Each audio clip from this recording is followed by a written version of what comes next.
and welcome to Something About Mary Kay. Today I have a new guest. Her name is Elsbeth, so something about Elsbeth. So Elsbeth and I have been friends for seven years. Oh, wow. Yeah, I That know, long? right? It's been a minute. We probably didn't even realize how long, but we became friends through work, and now she's my forever friend.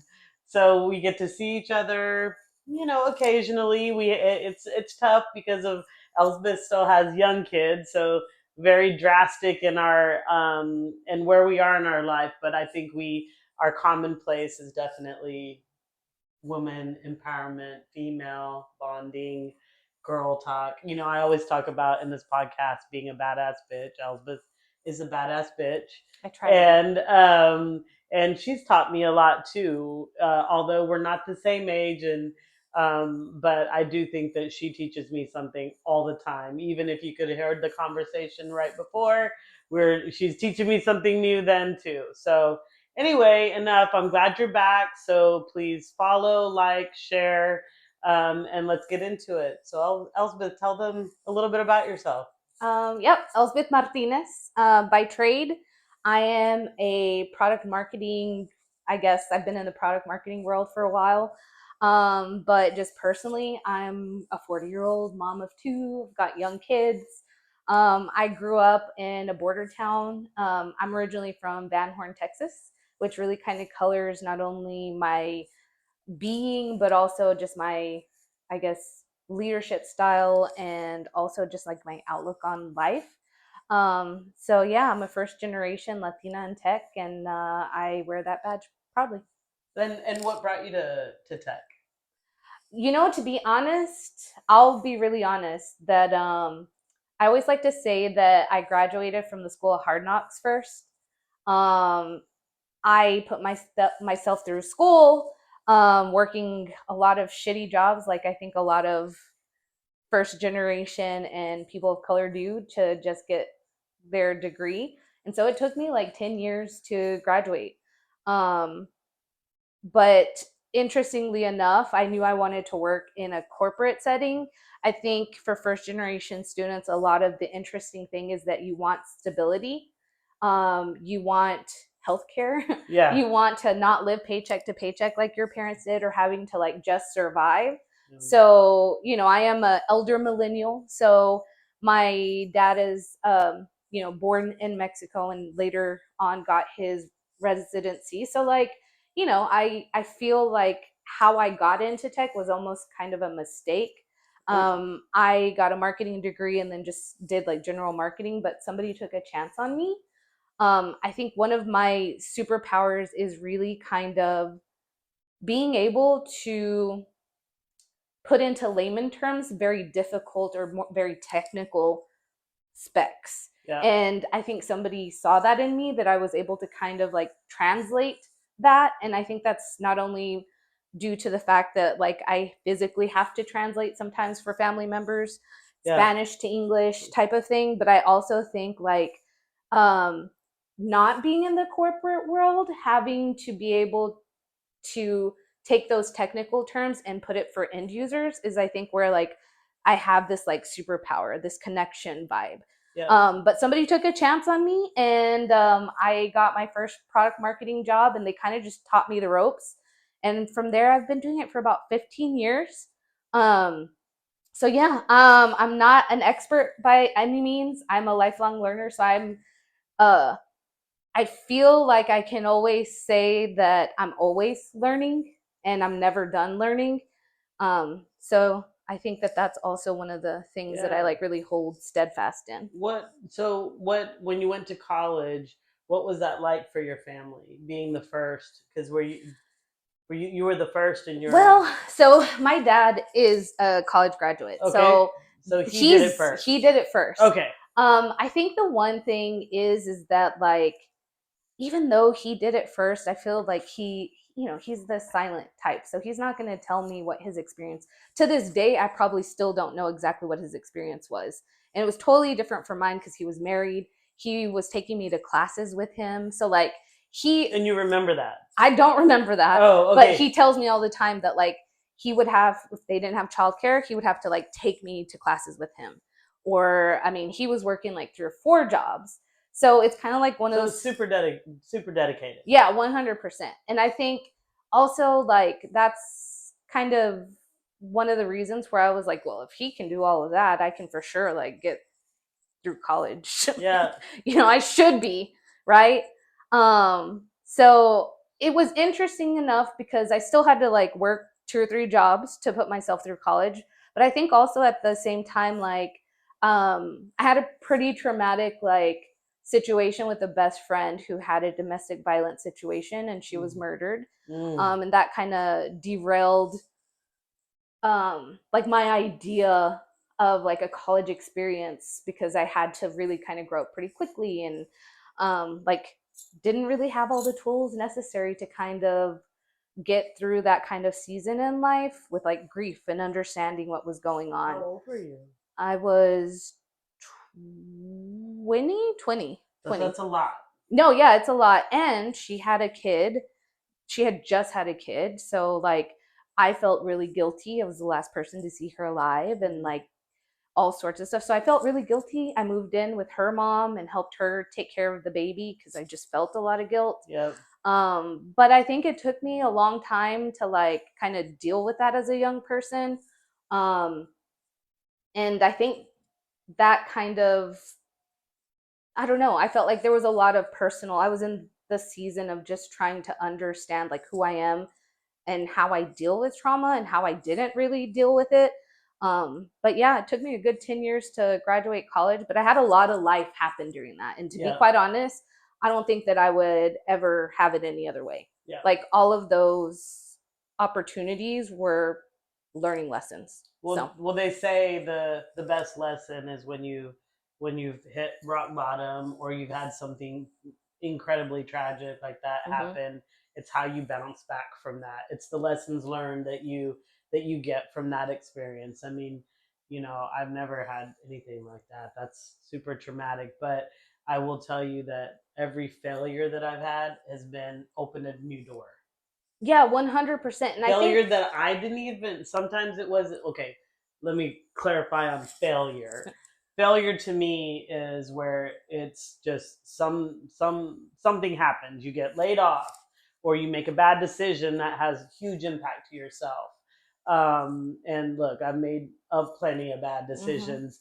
But how, it's how do you learn from that and what do you implement so that you don't do it again or you learn from it and grow from it. yeah. So what do you think? So do you think that your tenacity, your ability to care for her mom and her, because you're caring for her child too, right? Yeah. So what did that help you with in your future years?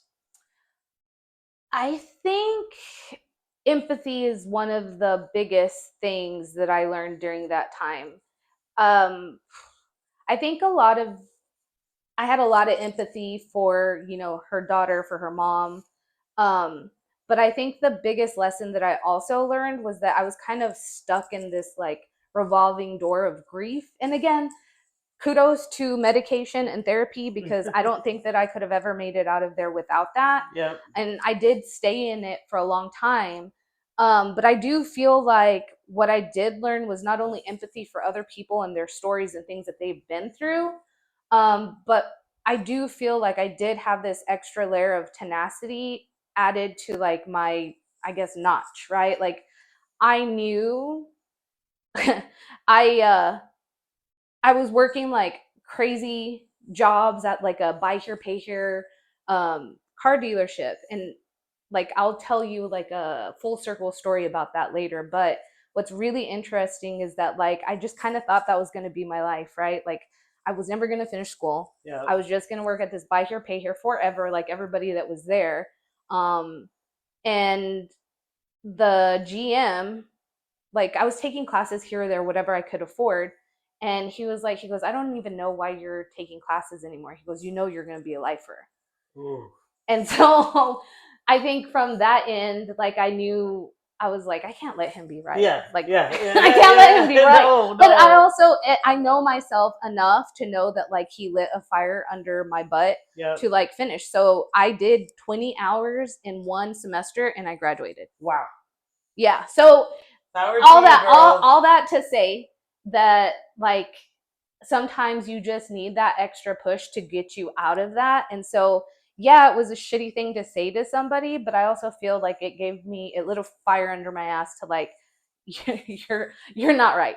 Yeah. So Yeah, I yeah. mean, I think you said earlier that you felt like it was timing, a little bit of timing, luck, Mm-hmm. how you got into tech. I think every good thing, like when they say, well, why is that person doing so much better than me, or anyone else, it's timing and luck. I will not say competency is the only Mm-mm. reason why you are in a position you're in. Timing and luck. If I look back and I say, like you said you got your break and someone who cared about you Mm-hmm. when you were young. You were Mm-hmm. still young, Yeah. pre-kids, right? Yeah, Yeah, 100%. It was I my didn't. second job. Yeah, I didn't get a break until I was 40. 40, and it was the company we worked at and together where we met. But they actually believed in me initially, and I was not, a seasoned consultant. I was totally off brand for what they would Mm-hmm. hire, and so but they saw something in me, Mm-hmm. and so I was 40. I'd already had two kids. I was, struggling all the time. I mean, I had major setbacks. And so if it doesn't happen when you're 20 or 30, it can still happen. 100%. And so I think that I love that part about your story too, where you recognize that somebody cared about you. Mm-hmm. I think that's why mentorship and Mm-hmm. and really caring about that younger person, or even an older person that may never gotten the chance. Like I think about a lot of older people I've worked with, and how maybe when I was younger I wasn't really kind to them because I Mm-hmm. was like, oh, you're old, kind of dismissive. Mm-hmm. Well, I'm in that age group now, and I It's come don't full want to circle. dismiss. I don't want to be dismissive because now I know that with age comes so much experience. So anyway, I love the part where you said someone gave you a chance, luck and timing, and then I think also just your own innate ability to just be able to talk to people, be able to kind of make them feel warm, which I think you did when we first worked together. Like we just immediately vibed. Yeah. I think we both saw something in each other. We're not the same age, but we had a commonality. We were Yeah. at this company. We were trying to help it grow and kind of change how we hope to change it, right? Mm-hmm. With a lot of diversity in thought and things like that. So one of the things that you talk about a lot is having diverse opinion, not opinions, but diverse thought in what you're trying to do at work. And Mm-hmm. I think it's not even just at work. I think it's in general, right? Yeah. But how important is that to you? Because we also, like, to give some context, she was originally responsible for DEI before it became an ugly word, and so she helped build the DEI program with another employee there at our previous company. And so you got some training, and then also you were kind of part of the core team that built it, and then I got put into that team as well later. So what did that mean to you? Because this was way before this became an ugly word. Yeah, and I think also it was way before it was like popular, I guess. Like everybody was having a DEI program and you know, I have a lot of unpopular opinions. And so this is my experience and these are my thoughts. Yep. And not everybody has to prescribe to them. And two things can be true at the same time. Correct. So before, it was very popular to have like a DEI. Like, let's just be honest about the state of tech.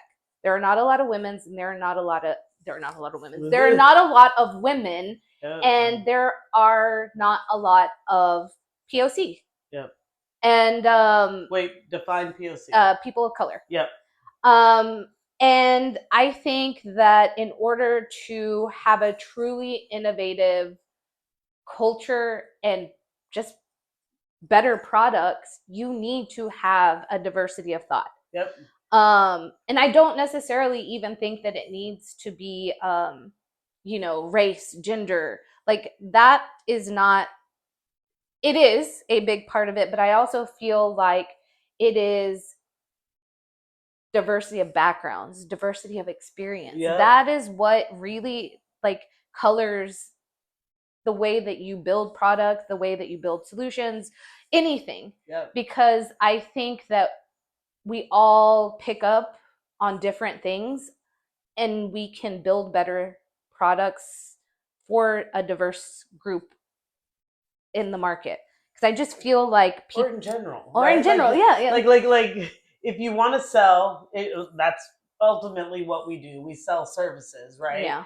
And then for whatever in your product marketing, you're selling whatever company you're at and their products. But if you can't understand that the customer experience or what they want because you only have these 10 ideas and you guys are literally copy and paste like Stepford wives of each other. I don't know how else to describe it, but Yeah. that's what goes through my Yeah. head. But if you have like diverse opinions, like you've had someone that's had this experience and that you come together and you build something that like the customer out there like, oh, I didn't know that they had products that could affect me. I'll give you an example. When I was young, my mom used to put white pantyhose on me, like Oh. light pantyhose. But let me tell you, there was no pantyhose other than that. Yep. That's all they built. Because at the time, whoever was building it and selling it didn't consider dark skinned people wanted pantyhose too, right? Because Yep. it was, and so well, I think about like fast forward to now where, and also makeup. Makeup was a big deal when Mm-hmm. I was growing up. And there wasn't dark colored makeup or Mm-hmm. it wasn't easily accessible yet Mm-hmm. to the level that my parents were could afford, and so you didn't see it in grocery stores and you Yep. didn't see it and so somehow somebody changed that. Mm-hmm. They realized there's a demographic and now it's like a gazillion-dollar business. Yeah. Yeah. So it's like same with tech and your product marketing for whatever you're selling. Like diversity of thought is so important. So I do think I tell people all the time DEI is so misunderstood because if you actually did the classes and the learning, it was really more about like how to help people grow within your company, allow them to express those thoughts and opinions, but not necessarily about hiring quotas and things like that. Yeah. That's what people thought it was, but it really wasn't. So, really interesting. Yeah. And I think the other thing that's really very interesting, and like this is just an experience I had, is I did work for a company that there was a lot of like good old boys. Like they would hire somebody's kid or somebody that they knew from another consulting firm, but it was a lot of the same. They had the same socioeconomic background. They had the same. So it was like they were basically hiring people that were just like them or came from the same background. And I think they found a hard time when actually, and again, like this is just very like high level. There's so much that goes into like market analysis and research and understanding your customers and stuff like that. But I think generally of an organization as a community of people, Yep. and you really want to foster a diversity, organization with diverse thoughts where you're not the only person with the same experiences in an organization. Yeah. And I do understand that like the humans like to be around people who are like them. Yep. And so that is just like an innate thing that we like, we do. But I think if we step outside of that and realize that we aren't the smartest person in the room all the time, that like really what you should be doing is hiring people that are the smartest people that understand your end user or understand what you're trying to build, and they're a good fit for your culture, Yep. then you can have a much more cohesive and better community Yep. within your organization. And I will say that I do feel like a lot of DEI, for better or for worse, like two people were never going to change Yeah. that internally. Yeah. And I think that we should go into it also understanding that 10% of what actually happens with DEI is probably true and like people actually want to do and make a difference, but the rest of it is very performative. Yeah. It just is. Yeah. And so I think that like when I initially started in that position, I had like ideas of grandeur and I was going to change this, but I'm going to change the world. yeah. And I think like, you know, we did our job, but I also think that like we also have to be very realistic about, you know, it's an organization. They're trying to make money Yep. and it is what it is. So like within reason, right? Like Yep. I think we should also just be realistic about what is achievable. And I think organizations like anything else, anybody who works for an organization so should understand that it's a community that you go to work for 8 hours and then you leave, and you are expendable. Yeah, always expendable. Always expendable, even if they're trying to create a community inside. Yeah. So for better or for worse, it should definitely be somewhere you feel safe. Yep. You feel seen, and you feel like you can have the tools you need to do your job. But at the end of the day, just remember that they're there to make money. Yeah. And you're there to make money for them. So we just have to be realistic about that. One of the things that I heard recently, I don't know if it was on a TikTok, you know, me and my TikToks, but it was that like, and I think this is also a generational thing that for me, Gen X, we were always taught that like work, work, work. That's your family. Mhm. That's your whole freaking life is work. But what they're really teaching, like Gen Z and maybe even millennial, is that work isn't everything. It's not. They're not your family. They're not your best friends. They're, you know. So I think there's been a shift in thinking about work, and I see a lot about these memes and jokes about how like Gen Z is calling in because they just don't feel like going to work, right? But I kind of like that, right? They know like, hey, I can't take it today. I'm not going in now. It's supposed to be funny, but I think that like the philosophy has changed over the generations of even from like my parents. My parents would, you know, hardworking. Dad worked as many jobs as he needed to, Mhm. right? And then Gen X kind of came and said, "There's got to be an easier way. Technology is going to help us." And it did. And then you have the millennials that were kind of caught in between of we really don't like this, but we know there's something else, and they delivered that to Gen Z. So it's I think we're going in a good direction about, and I think we were talking about this earlier about how important it is to what is it that you really want to do with your life. Well, Like, how yeah. important is it to to be the best at work, or is it better to use work for something else? Yeah, and I'll be honest that like I definitely think that we can learn so much from like the younger generations. I think they've got it right.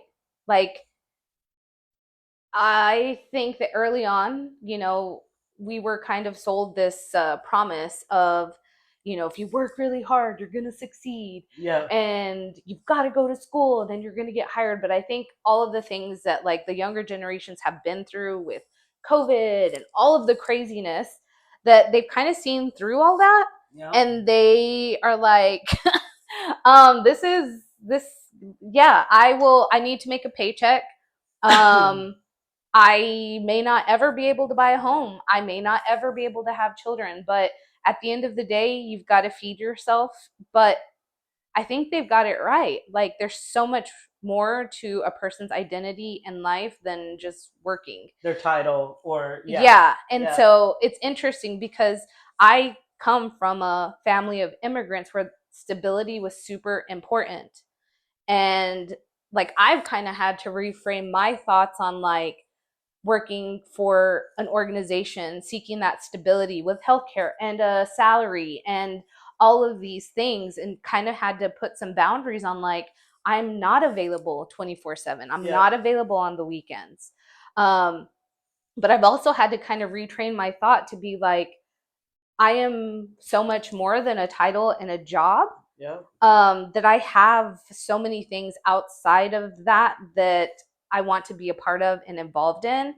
And I think that that's kind of something that the younger generations have definitely got down pat, but I'm relearning. Yeah, because we weren't told. We're like, you have a baby, you stay home, you work, you take care of them. Like, what about us? Like, and I think that's why the 50 somethings, this is part of why I built this podcast, because it's like, what am I going to do with myself? Like, I did what I was, told to do. I had my children, I raised them the best that I could. They're older Mm-hmm. and they're on their own in Mm-hmm. theory, right? But like, now what about me? And I like that you get to think about the what about me while your babies are still young. Yeah, and I think so. I think one of the things that we don't do often enough is check in with ourselves, Yeah.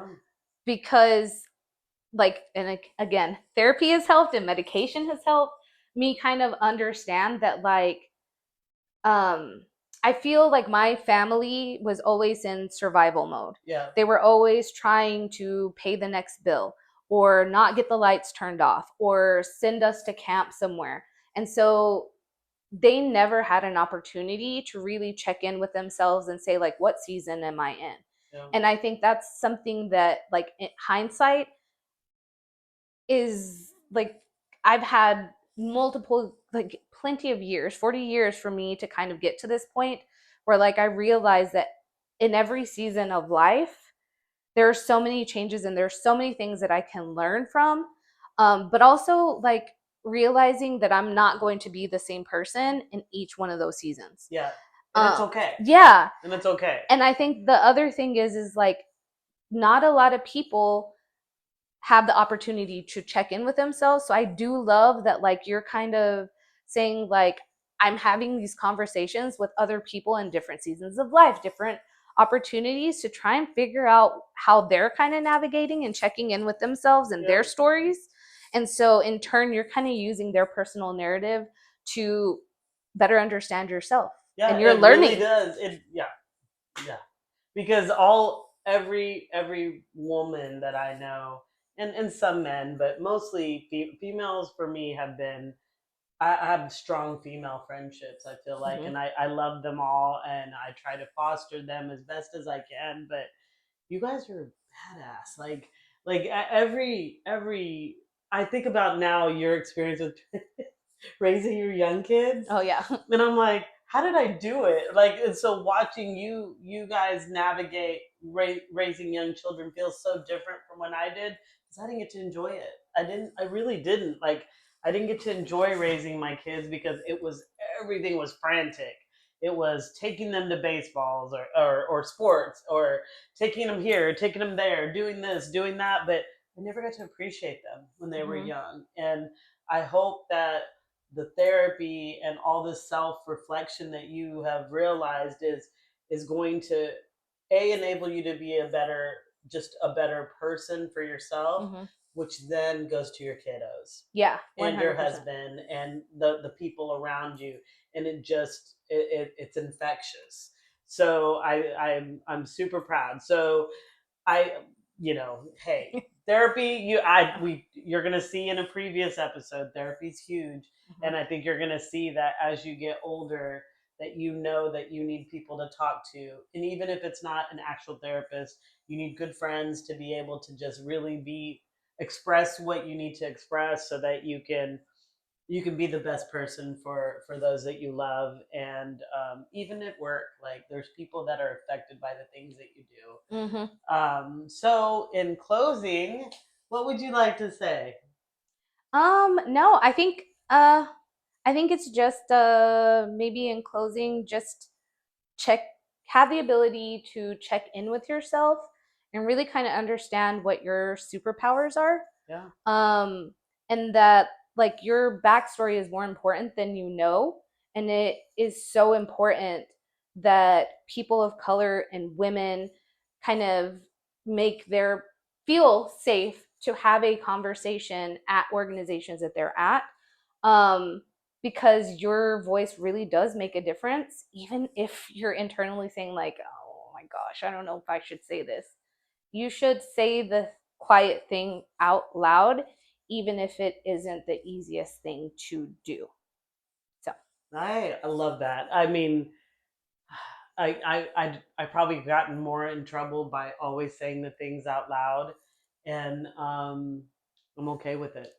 but I'm so appreciative because I think that once you find an ally or somebody else that kind of feels the same way, like I do appreciate the friendship that we made, and because I feel like your bravery in speaking up also helped me feel comfortable doing that. Yeah, like knowing that Yeah. hey, there's I'm not the only one that's like thinking differently, and that I Yeah. can actually say something. Yeah. It may go in one ear out the other, but you said it. You said Yeah. it. You know, whether you're heard. You know, obviously not everything gets through, Yeah. but I feel like there's always that seed that's planted. 100%. So, well, thank you for being here. Yeah. You Thanks know, for I having love me. you. Yeah. So thank you for joining us. There's something about Elsbeth for sure. I really appreciate you being here Yeah. and sharing in this whole journey with me, and finding myself. I guess that's what she's saying. I'm finding myself in each of these interviews. Mm-hmm. Anyway, so thank you all for listening. Please like, subscribe. Something about Mary Kay. Thank you. Have a good one.